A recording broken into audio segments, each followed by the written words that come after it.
Empezamos bien esta semana. Lo hemos declarado. Ayúdanos. Empezaste una buena obra en todos los que están aquí, los que estamos aquí.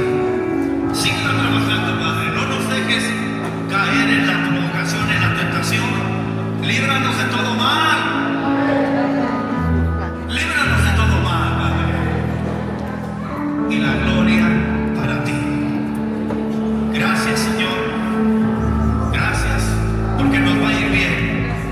Nos va a ir bien en esta semana. Nos va a ir bien en este mes. Nos va a ir bien en este año. En esta vida nos va a ir bien. Contigo, Dios. Alguien diga amén.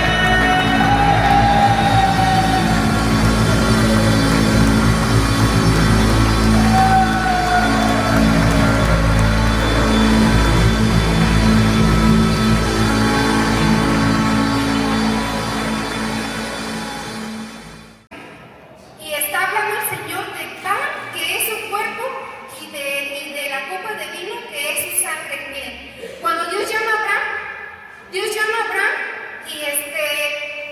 y porque Dios quería de esta familia ser una nación. Bueno, ustedes saben que cuando venía Abraham de pelear, ¿quién le salió al encuentro? Melquisedec. ¿Y le salió con qué? Con pan y vino. Ahí Dios, Melquisedec, que es Jesucristo, le estaba diciendo: mira, esto es el plan de salvación.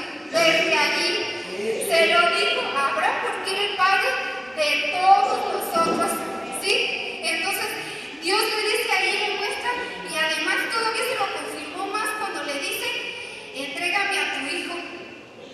Lleva a su hijo, a su único hijo, su primogénito. ¿Y qué pasa? Que lo lleva, y ya cuando le va a dar el sacrificio, Dios le dice: no, espera. ¿Y qué le provee a Abraham? Un carnero, ¿sí? El carnero es el macho, ¿sí? Adulto de un cordero, mis hermanos, de un cordero. Entonces ahí Dios le estaba diciendo a Abraham: yo voy a proveer a mi hijo, así como tú trajiste a tu hijo para darme el sacrificio, yo lo voy a proveer para toda la humanidad. Entonces, ¿qué pasa? Que el día que Dios hace pacto con Abraham y le pide que los pedazos de carne, y dice que Dios pasa en medio de los pedazos de carne, porque ustedes sabían que este rito de pacto en el Antiguo Oriente, a quien le competía pasar era el de menor rango, o sea, el que debió haber pasado era Abraham, pero pasó Dios, diciéndole a Abraham: si tú invalidas el pacto, yo seré responsable de ese pacto. Y vaya que lo fue. Entonces ya, este día dice que Abraham cayó medio en sueño, y Dios le dice que su generación estaría 400 años en Egipto como esclavos. Bueno, llega ese tiempo, Dios levanta a Moisés también, prefigurando también Moisés a Jesucristo. Miren, yo quiero que entiendan que todo el Antiguo Testamento es Jesucristo. Desde Génesis hasta Malaquías es Jesucristo. Desde Mateo hasta Apocalipsis es Jesucristo. Todo es Jesucristo. Todo el templo, la puerta del templo, todo simboliza a Jesucristo. Hay un misterio tremendo. Y a mí me entra tanta pasión, porque de ahora que me he dado a investigar cada cosa del Antiguo Testamento, arde en mi pecho algo que yo quisiera que toda la iglesia supiera lo que significa cada una de esas cosas que están en su palabra, porque nos hablan de Jesucristo y de este plan de salvación. Bueno, ya se llegan las plagas, y en la 10ª plaga Moisés le dice a Faraón que pues va a venir otro, y es la muerte de los primogénitos. Pero justo en esta muerte Dios establece la Pascua, esta fiesta que decía que se tenía que apartar un cordero sin mancha, macho, de 1 año, sin defecto. Se apartaba desde el día 10 para que se estuviera inspeccionando, porque el día 14 iba a ser sacrificado entre las 2 tardes, tal y como Jesucristo murió. Igual el día 14 del mes de abril, el Señor Jesucristo muere entre las 2 tardes, porque Él era el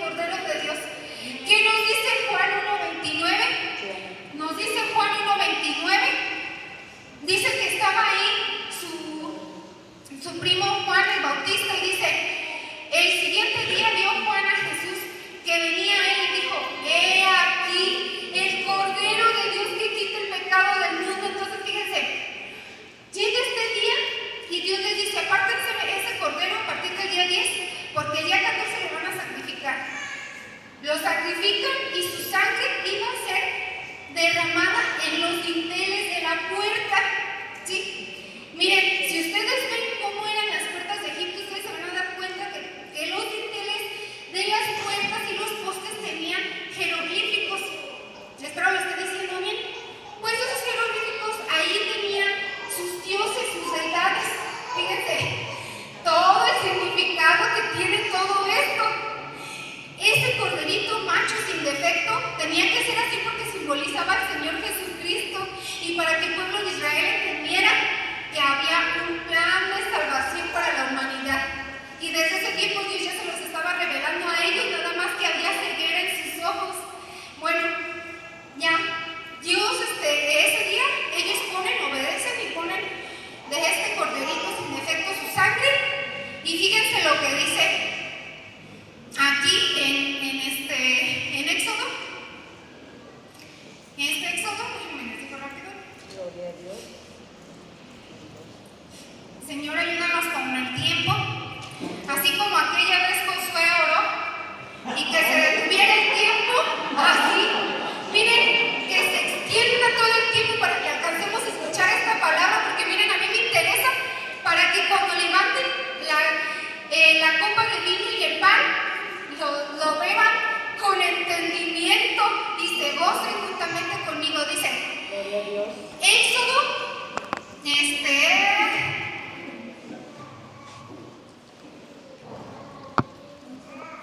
12:23.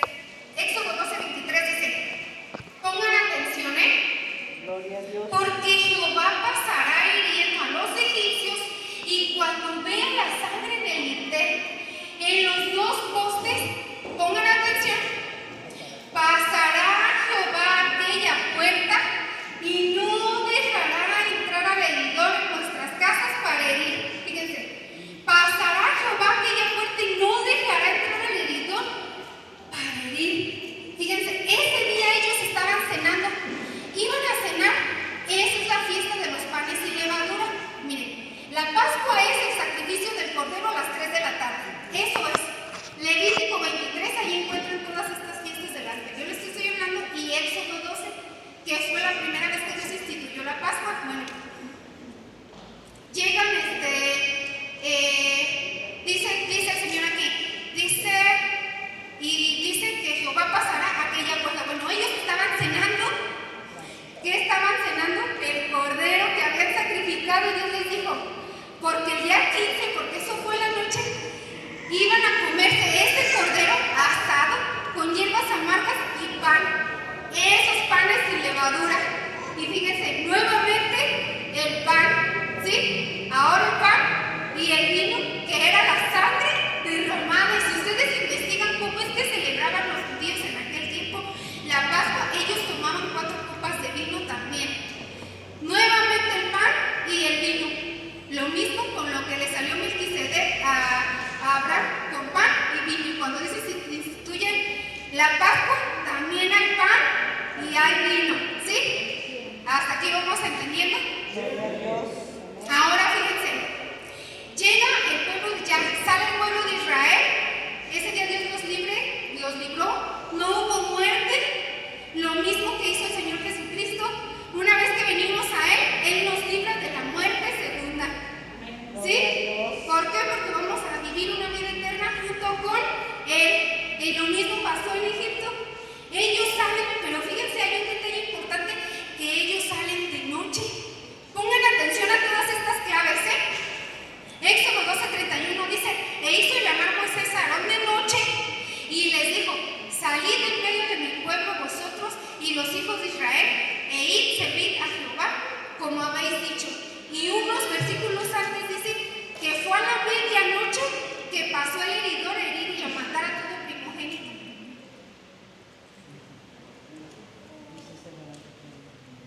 Ahora, llegan ellos al monte Sinaí y dice que ellos llegaron en el tercer mes. Dice justo cuando ellos salen de Egipto, dice llegan al tercer mes al monte Sinaí. En el monte Sinaí ellos reciben las 10 palabras, pero aquí hay un detalle importante. Dice, vamos a leer rápidamente, Éxodo 19:4.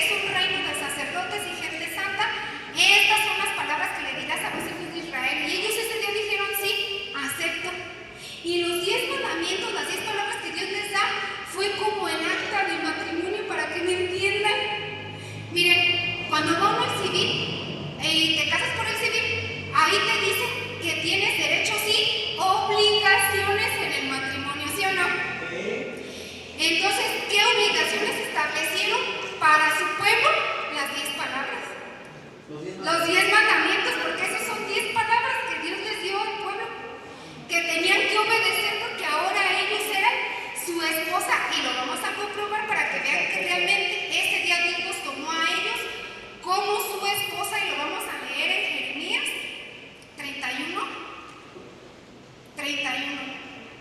Gloria a Dios. Amén. Gloria a Dios. Dice: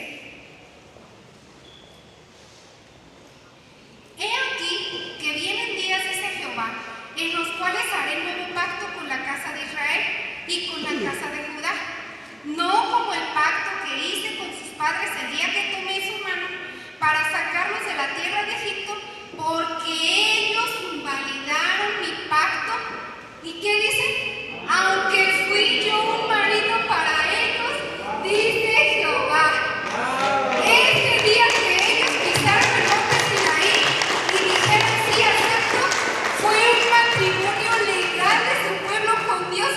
Ellos lo invalidaron porque cuando Moisés sube y se la pasa ya 40 días, ¿qué hicieron? Apenas se casaron con el Señor y anduvieron de adúlteros con otros dioses, ¿sí o no?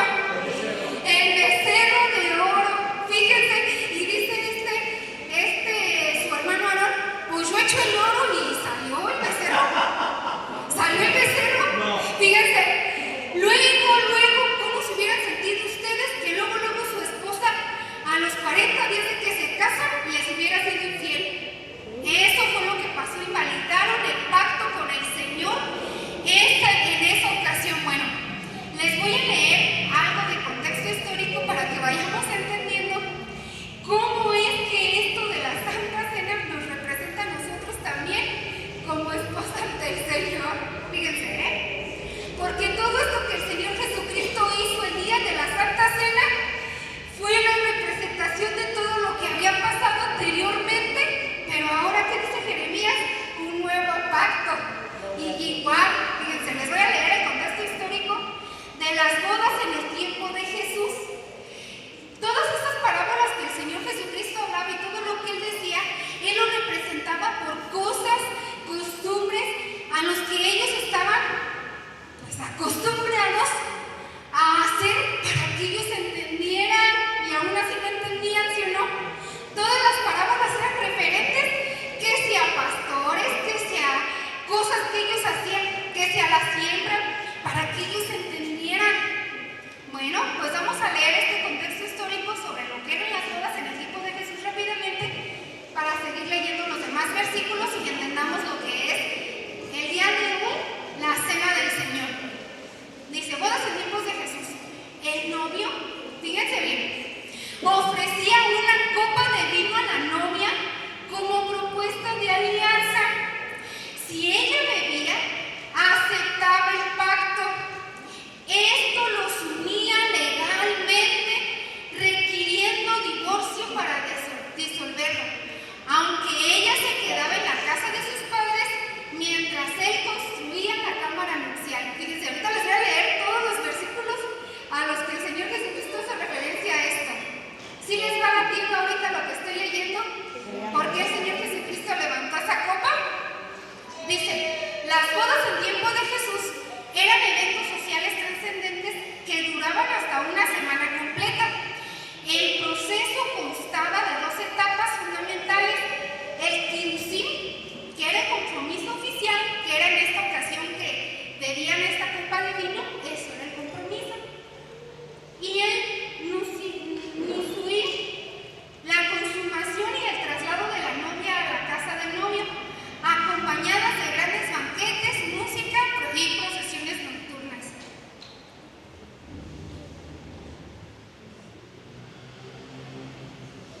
Dice, el kedusí eran acuerdos familiares frecuentemente reglados donde se pagaba un precio por la novia. Fíjense, aquí se pagaba un precio por la novia.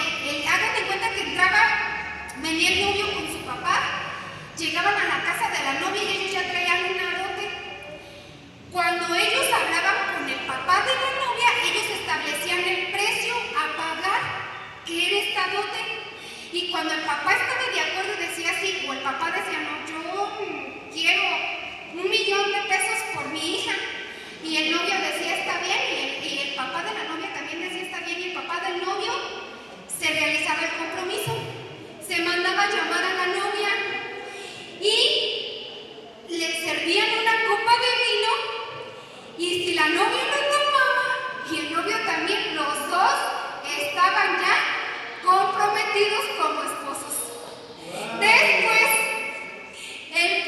hágate cuenta que el novio se regresaba, pero ella tenía que prepararse como esposa porque ya era esposa. Si ella lo engañaba en el tiempo que él se iba a preparar la cámara nupcial o el lugar donde ellos iban a vivir, era adulterio y se tomaba como meramente adulterio porque ellos ya eran esposos. Entonces, cuando el novio regresaba, allá construían esta cámara nupcial o el lugar donde ellos iban a vivir y donde se iba a recibir el novio a la novia, y hasta que el padre del novio le decía al novio, ya va por tu novia, él iba. ¿No les van latiendo algunos versículos por ahí de la palabra de Dios que dicen eso? Y entonces el novio no sabía cuándo iba a regresar por su novia hasta que su padre le decía, ve por ella, ya está listo todo.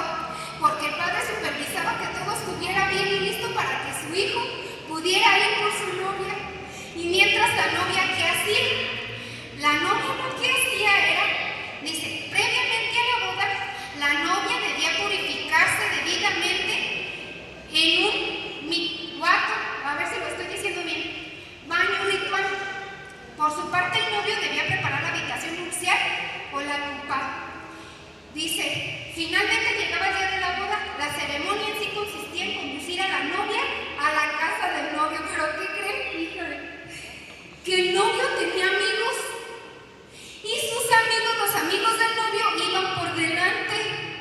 iban por delante para ir haciendo ruido y así para que la novia supiera que ya venía el novio y la novia supiera que ya venía el novio y ella rápido se alistara porque ella tenía que esperar al novio cuando él ya viniera cerca de ella para llevársela. Y se enviaban unos mensajeros para decir, ya viene el novio, ya viene el novio.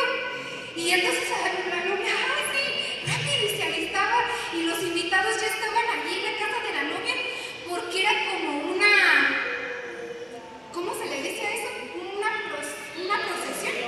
Una procesión en la que ya todos iban hacia la casa del novio, todos los invitados. Y entonces, ¿qué pasaba? Que los amigos del novio eran los encargados de checar que la cámara nupcial, para consumar el matrimonio, porque antes del banquete se consumaba el matrimonio, para saber que realmente la novia fuera virgen. Entonces ya los novios, ahí se quedaba un amigo a esperar para que el novio avisara así, todo bien. Salían los novios y yo ahora sí la vera pachanga. Fíjense, no, de verdad, todo esto pasaba. Entonces, fíjense, vamos a leer aquí rápidamente. Ahora, fíjense, hay algo aquí que a mí me latió mucho cuando dice que previamente a la boda, la novia debía purificarse y estar en santidad. ¿Y qué nos dice Levítico 11:4 y Primera de Pedro 1:16? Dice, sed santos porque yo soy santo, dice el Señor. Fíjense, ¿qué nos dice aquí? Juan 14:1. Juan 14:1 dice, no se turbe vuestro corazón. ¿Creéis en Dios? Creed también en mí. En la casa de mi Padre muchas moradas hay. Si así no fuera, yo os lo hubiera dicho. Voy pues a preparar lugar para vosotros. Y si me fuere y os preparare lugar, vendré otra vez y os tomaré a mí mismo, para que donde yo estoy, vosotros también estéis. ¿Sí ven? ¿Sí ven, mis hermanos? No, de verdad, toda esta enseñanza, no saben qué pasión, cómo se llena mi espíritu, mi corazón, de saber cómo el Señor Jesucristo escribió esto. Fíjense, los novios bebían esta copa y decían,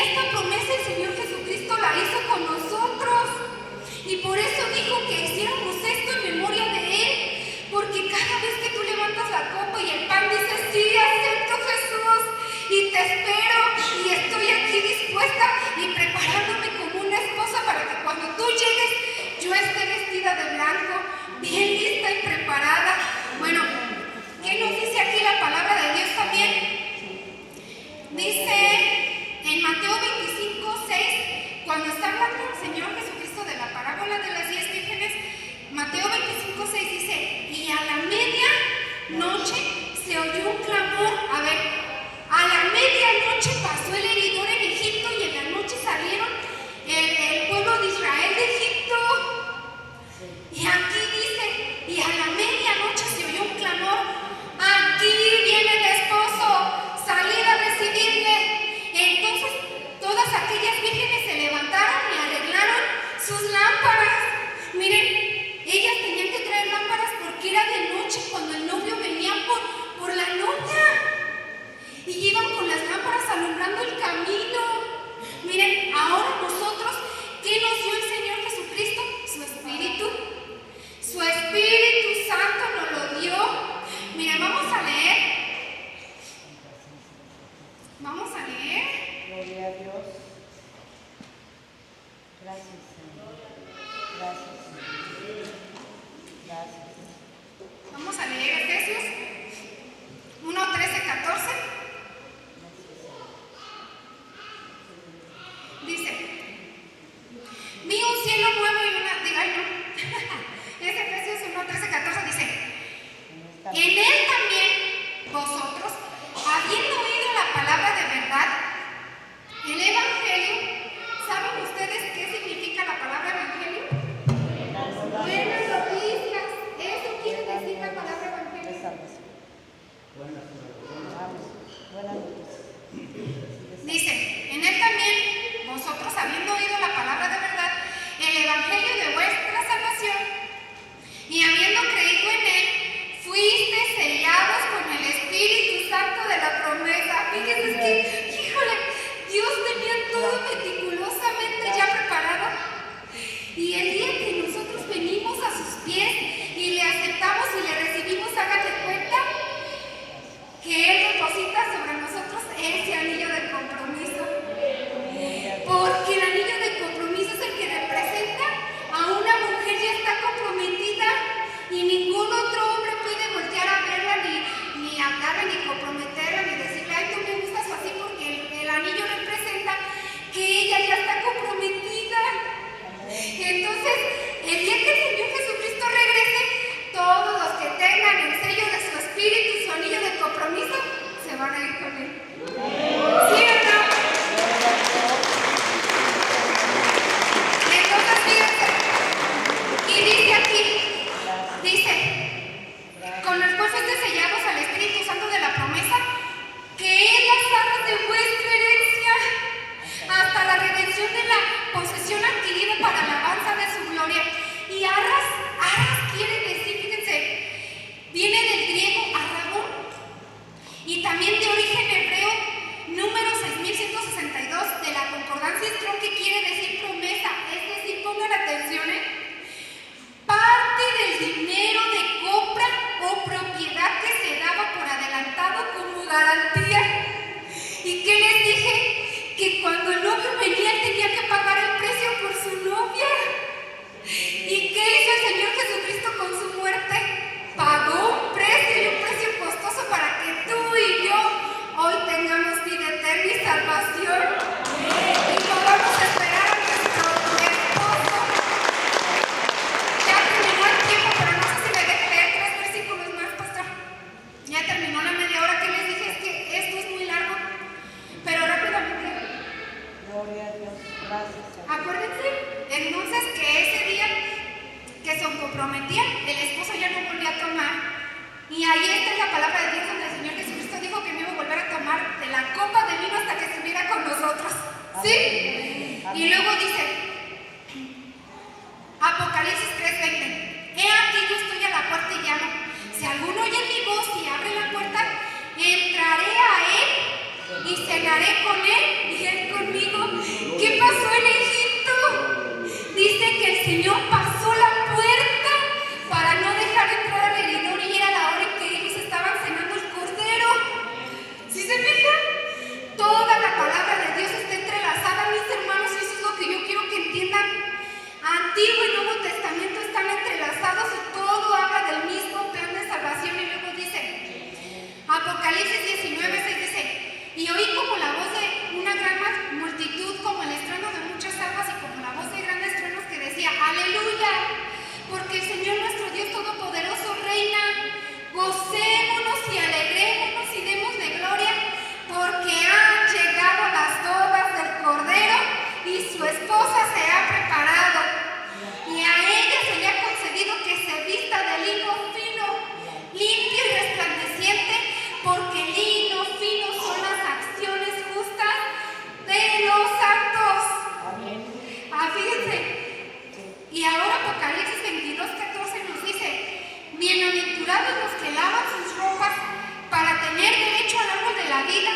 y para entrar por las puertas en la ciudad. Y luego dice, Apocalipsis 21:21 dice, vi un cielo nuevo y una tierra nueva, porque el primer cielo y la primera tierra pasaron y el mar ya no existía más. Y yo, Juan, vi la santa ciudad, la nueva Jerusalén, descender del cielo de Dios, dispuesta como una esposa ataviada para su marido. Y oí una gran voz del cielo que decía, he aquí el tabernáculo de Dios con los hombres, Él morará con ellos serán su pueblo y Dios mismo estará con ellos como su Dios. Enjugará Dios toda lágrima de los ojos de ellos y ya no habrá más muerte, ni habrá más llanto, ni clamor, ni dolor, porque las primeras cosas pasaron. Y el que estaba sentado en el trono dijo, he aquí yo hago todas las cosas nuevas. Y Apocalipsis 22:17 nos dice, y el espíritu y la esposa dicen, ven.